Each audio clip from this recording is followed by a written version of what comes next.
Caesar, rock paper scissor. জিতে গেছি, এবার তোরে দেখামু আমার আসল পাওয়ার। ও মা, এটা বাদ নাকি অন্য কিছু? হাসিস না, তোর কি পদ্ধতি? পদ্ম দিতাম আমরা, এক এলাকায় পদ দিলে আর এক এলাকার মানুষ গন্ধই পালিয়ে যেত। আচ্ছা, তো একটা কাহিনী শোনাই, সে অনেকদিন আগের কথা। তখন আমাদের গ্রামে প্রতি বছর পাদেগামা অনুষ্ঠানের আয়োজন করা হতো। এই প্রতিযোগিতায় যার পাদের আওয়াজ যত সুরেলা হতো সেই হয়তো বিজেতা। বিজেতা মানে তগো ভাষায় আপনাকে অগ্রটিরে স্বাগত মোগো এই পাদেগামা অনুষ্ঠানে। এখনই শুরু হইতে যাইতেছে মোগো এই অনুষ্ঠানটা। মোগো প্রথম পার্টিসিপেট হইলো বদনাপুর থেকে কুদ্দুস।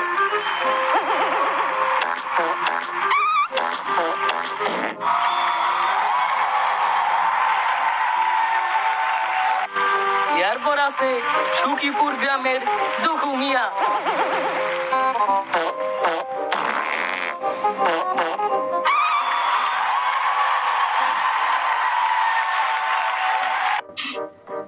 এখন আইতে আছে মোগো সিকামারা গ্রামের কীর্তি সন্তান সুলতান আলী খান।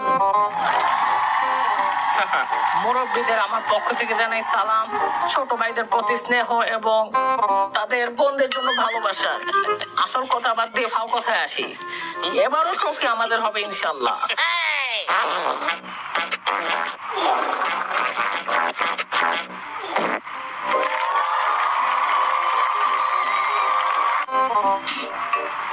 এইটারে কয় আসল কম্পিটিশন।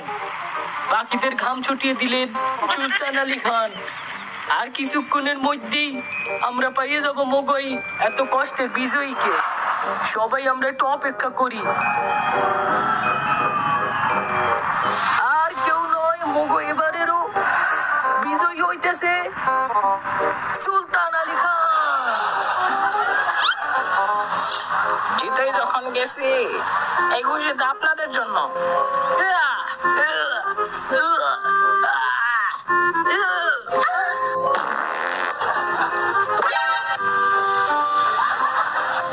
বেড়া তোকে পাদাবাদির ঠেলায় কি একটু ঘুমাইতেও পারবো না? ভাগ এখান থেকে।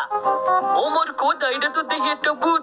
মাউন্টেন ডিউ, ভূতের মায়ের খালাম্মা। এই যে ভূতে ভয় পাইয়ে সবাই পালাইলো, তারপর আর কখনো অনুষ্ঠানের আয়োজন করা হয়নি। নাইলে তো তোর দাদুই সব ট্রফি দিয়ে ঘর বেরিয়ে ফেলাইছে।